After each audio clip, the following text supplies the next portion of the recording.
So my goal for the LSAT would be a 160 to a 165. And after my first test, it was sub 150. So not great at all. So some of the questions that I have for you would be, what's an ideal time for LSAT prep? And if you could elaborate a bit more about, I was watching one of your podcasts, the Pomodoro technique. Yeah, sure. So ideal time for LSAT prep in terms of just when to study? Yes. It's about your lifestyle and other obligations you have, but I would say fit it in wherever you can and for as long as you can. The students who do the best on this exam and reach their fullest potential typically study over a 5 to 6 month timeline, as I understand that you're doing, shooting for April, which is great, right? So yes. You've got plenty of time to master this exam. So I'd say just give it your all, squeeze it in where you can. What are your other obligations right now? Well, I have a lot. I have a lot of obligations. I'm a mother of 5. I go to school full time, so I have a full course load right now. In addition to, I am an intern at our school's foundation. And then on top of that, I'm involved with activities on campus and then in the surrounding military community. Oh, wow. That's a lot. That's a tremendous amount to have on your plate at once. And then to add LSAT on top of that, even more so. Yeah. I have a full plate. Yeah, you certainly do. So I would suggest, if you can, try to dial down some of those other obligations. Mm-hmm. I know that some of those are obviously not optional, but maybe some of them are, whether it's extracurriculars or the internship. I'm guessing that the kids are a fixed obligation, and I'm guessing that the course load is a fixed obligation as well. Yes. Well, and that's why I've decided to take somewhat of a gap year so that I can focus after I graduate in the spring. So May 2020, I graduate.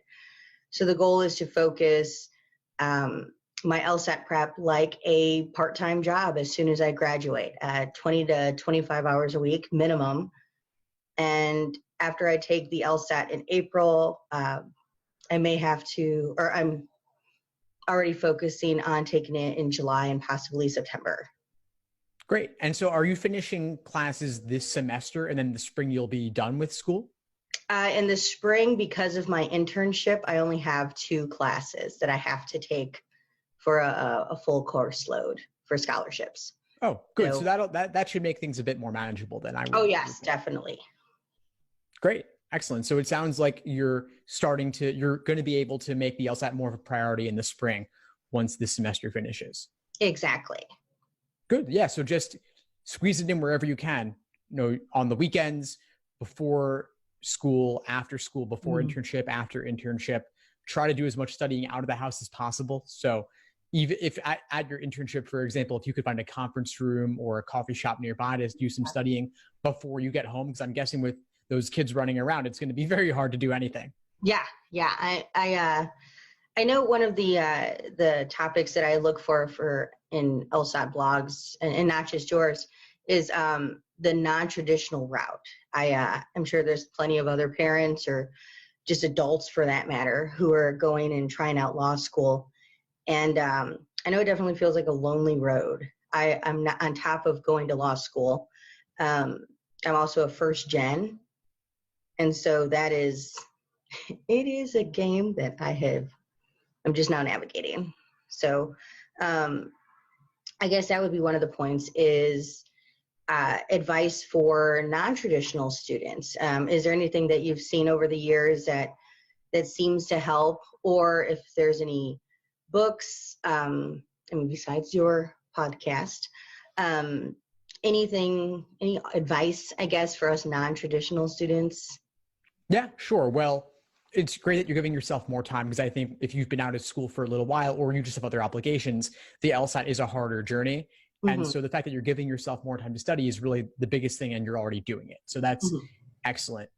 Actually, it's funny you mentioned this, because inside the LSAT Unplugged Facebook community just yesterday, I think, someone posted about being a mother while studying for the LSAT.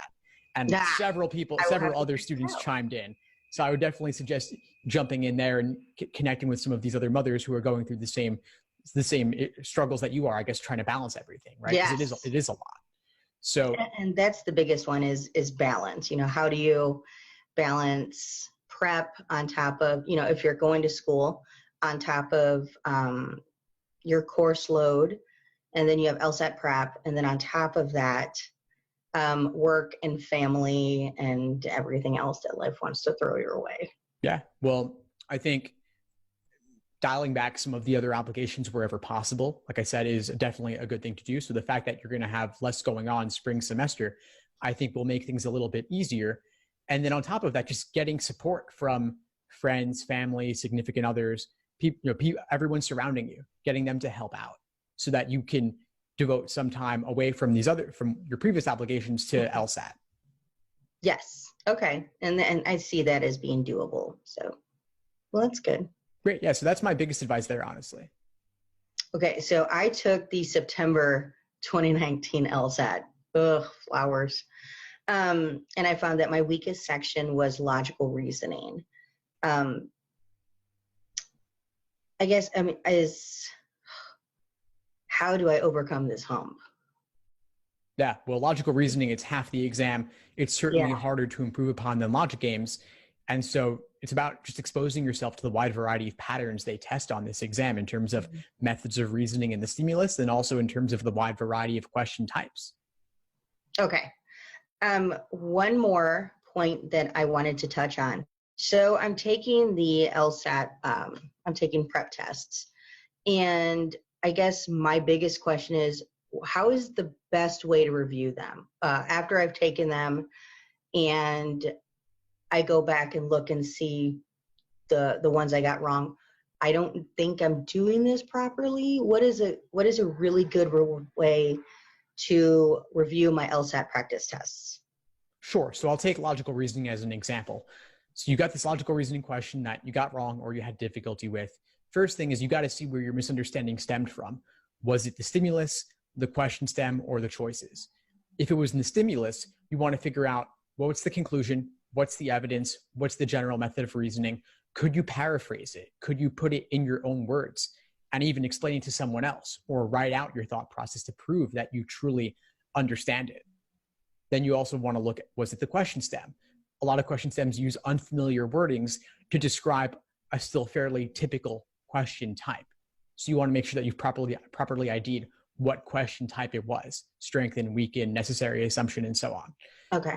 Then if it was in the answer choices, you want to see what was tempting about the wrong answer that made you pick it, and what ultimately made it wrong.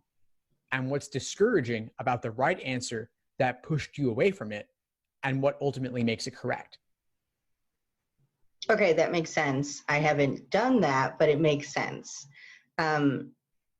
Another thing I wanted to bring up was if there's any plans to do a 1-year study plan. I know that it's brought up that you should focus at least 3 to 6 months, but for those who are planning a little further out, I know I've spoken to you about this before, but if there is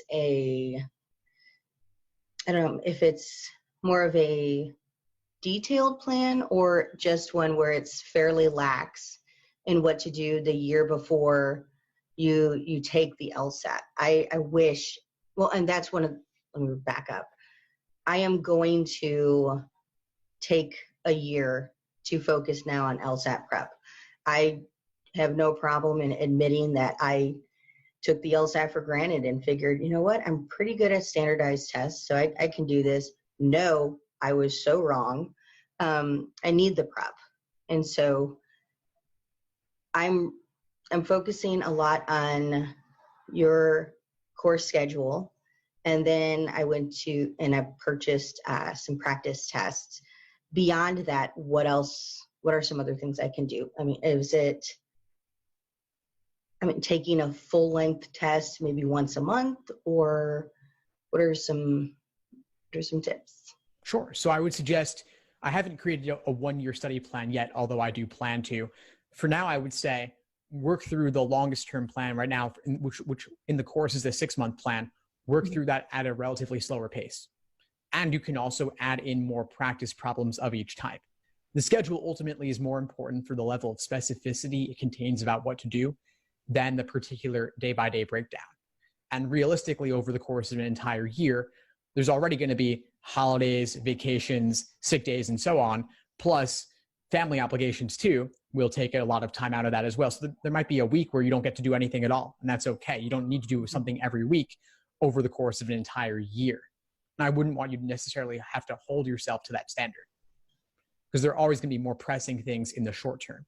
But having that roadmap of saying, okay, well, do these lessons in the course, then watch these videos, then complete these practice problems, at least giving you something specific to do, I think will give you a little bit more accountability and allow you to avoid burning through practice material for nothing. Okay, I can do that. That seems to make more sense than having a detailed 52-week plan that I focus entirely on. Okay, that's doable. Sure. And then the other thing I would say is, as for taking the time to exam a week, I wouldn't do that just yet until you've already built a strong foundation in each of the different sections. Okay. After you've built a foundation in games, though, certainly do some timed logic game sections, and same for the others. But I wouldn't want you to do the sections prematurely. Okay. So I'm focusing on taking the April LSAT, and then I'll take the July LSAT too, just in hopes of getting a better score with the September and October application dates for 2020. Let's see, what else do I have up here?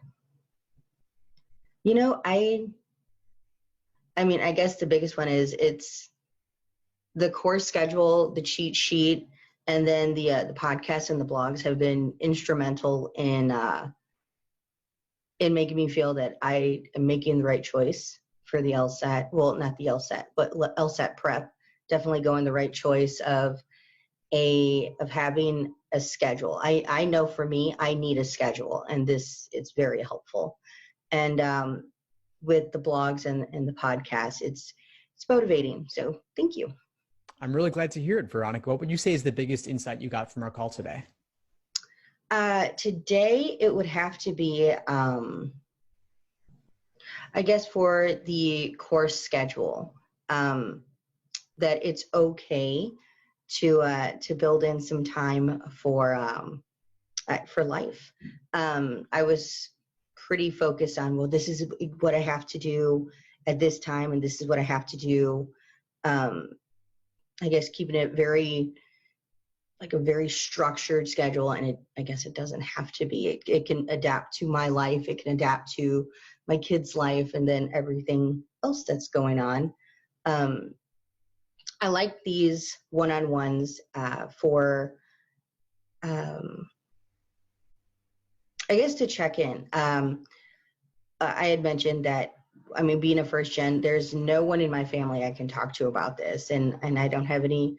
The friends that I have, they're going to engineering or they're going to pre-med. So law school is just not even close to their horizon. And I think it's important to do these chats so that you have that human connection too.